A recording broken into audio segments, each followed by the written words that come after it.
Ito na po yung aking ginawang lana, langis ng nyog para dito sa aking buto ng avocado. Yan. Ilagay ko siya dito sa garapon kasi mas malaki ang niya, mas magandang ikuan. Natuyo na siya, oh. Summer kasi dito kaya mabilis ang pagtuyo ng kuwan. Ayan siya. Pagka lamig mamaya, yun, ilalagay ko siya. Mamaya pa ng konti.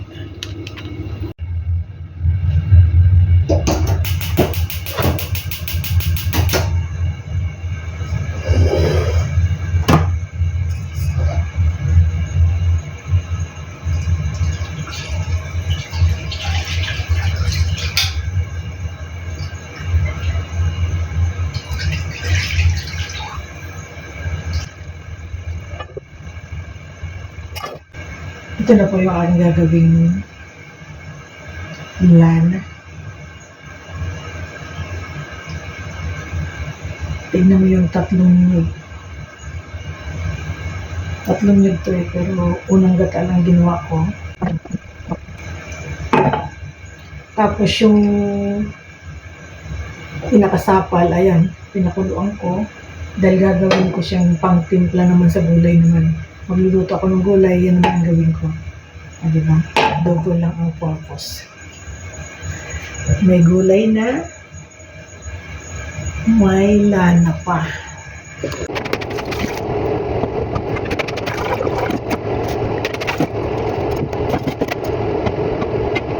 Ito na yung aking nyog, aking igagawa ng paraan kasi wala akong kudkuran. Walang kudkuran dito sa Hong Kong. Ang gagawin ko, mamaya tignan nyo na lang kung anong gagawin ko para magawa ko to, ang aking mission. Gagawa kasi ako ng lana, gagawa ko ng gamot. Yan, para-paraan po tayo ngayon dahil wala akong kudkuran dito. Gagawin ko ito, subukan natin. Gagawa kasi ako ng lana. Dahil dito tayo sa malayong lugar, sa ibang sa ibang planeta. Gagawa ko ng lana. Tapos panoorin nyo kung paano ko gawin, paano ko gawing para maging gata siya.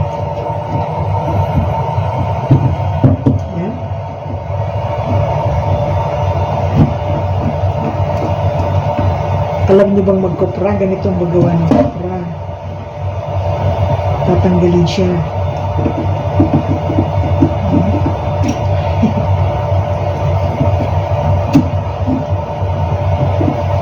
Yung pagbukas lang talaga mahirap.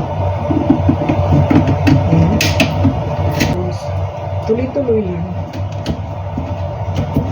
Tuloy-tuloy lang sa maumpisahan. Mabilis na yan kasi nakuha na siya. Nakuha na yung baling bukas na ba siya. May daan na siya.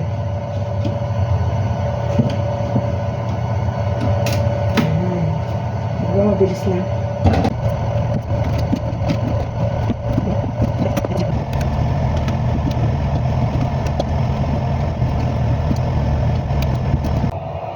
Ito na po yung laman ng nyog. Ginanito ko kasi wala tayong kudkuran. Kaya ngayon, gagawa tayo ng paraan kung paano natin gawin gata. Yan, panoorin. Ito ngayon ang gagamitin ko. Yan, itry natin. Ganun ang gagawin. Tapos ang gagawin ko, ang kasunod nun, gagamitan ko siya ng blender.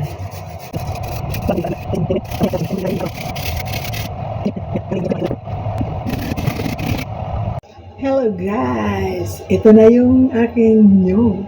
Ayan. Pero hindi siya masyadong pinong dahil hindi siya kudkuran talaga ng nyog. Ang ginawa ko, ito. Pinagtyagaan ko talaga to para lang magkaroon ako ng lana. Ito naman ngayon ang kasunod. kahit maliit na blender, makakatulong din to. Para lang naman makuha yung gata. Ito ang gawin natin. Yan. Dahil hindi siya masyadong lalabas yung gata kapag hindi natin i-blender gawa nung malalaki. Malalaki ang grano. Kaya para-paraan lang. Yan siya. Lagyan natin ng tubig. Ito na ilalagay ko kasi sayang. Pinag-anohan ko ng kinutkot. Yan.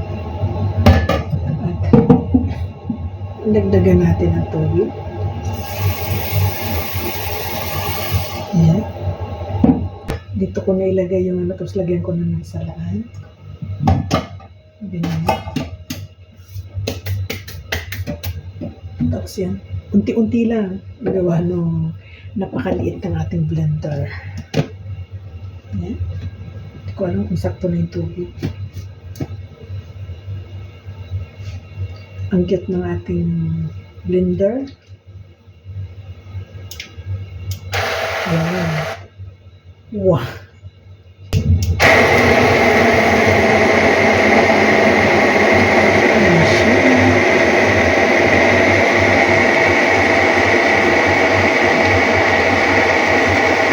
Para lang makuha natin yung gata. Kasi pag hindi ko gamitan ito, napakalaki kasi. Sayang yung hindi natin makukuha yung gata.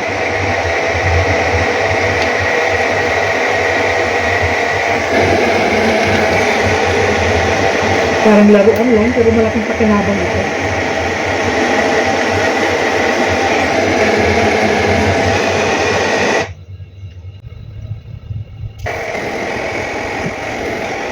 Kapag may gusto nga lang, may paraan. Kapag gusto, may paraan. Gawa nung gusto kong gumawa ng lana. Gagawin kong gamot. Nilayo kasi natin sa pamilya, kaya kung ano naman tayo sa Pilipinas, bago makarating dito, napakalaking gastos na. Kasi yung papagawain mo doon, kailangan mong suhulan, kailangan mong pamasahian, diba? Pero, ikaw yung nagbibigay sa kanila ng pera. Pinakakain mo sila pero ang tatamad. Ganun talaga ang buhay.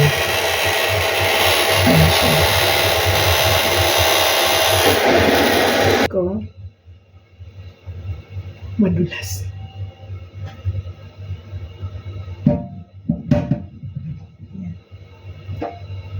Para yung tubig niya hindi masyadong kuhaan. Sasalain ko.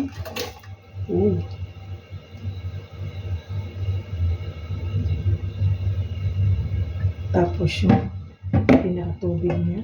Tingnan. Pwede na yan.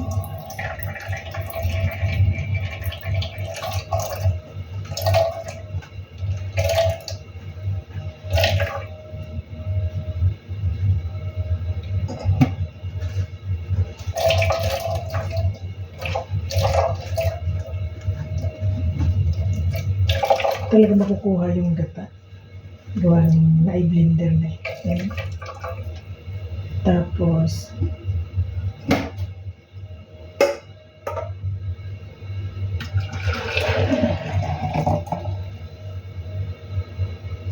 ganito ang gawin para hindi masyadong matubig. Pabalik-balik lang natin dito. Tapos, mamaya gagatain niya. Kunting ano lang gawin natin, tapos dadagdagan.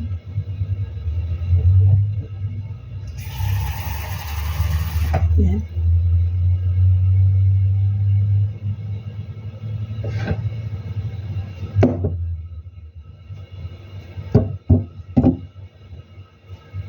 Initan kasi madulas. Ito na siya ngayon. Gagawin na natin gata.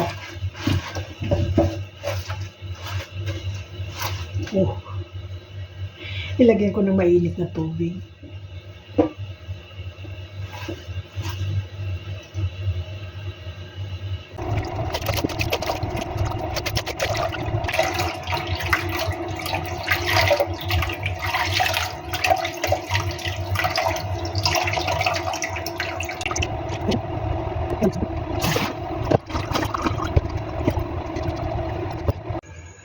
Ito yung unang gata.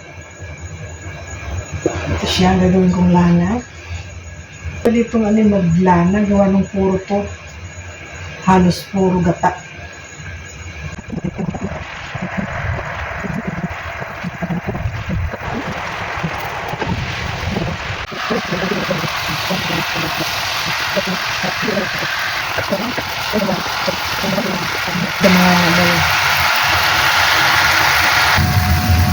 Ayan na.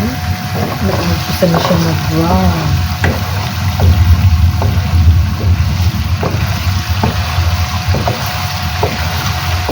Bukod sa mayroon na tayong lana, mayroon pa tayong mamok na masarap.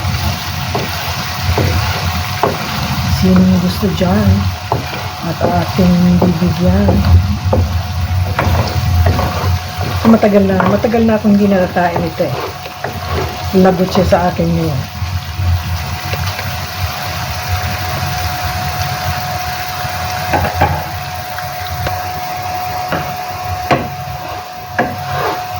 Brown na.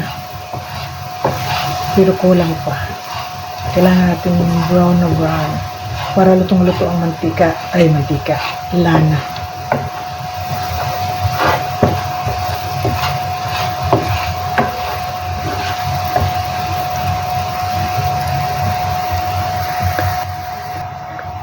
Ayan siya. Brown na. Ayan.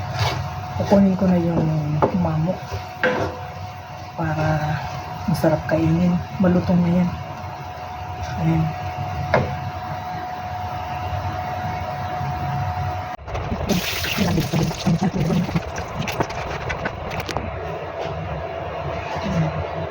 Hindi ko siya ilipat. Yung langis niya.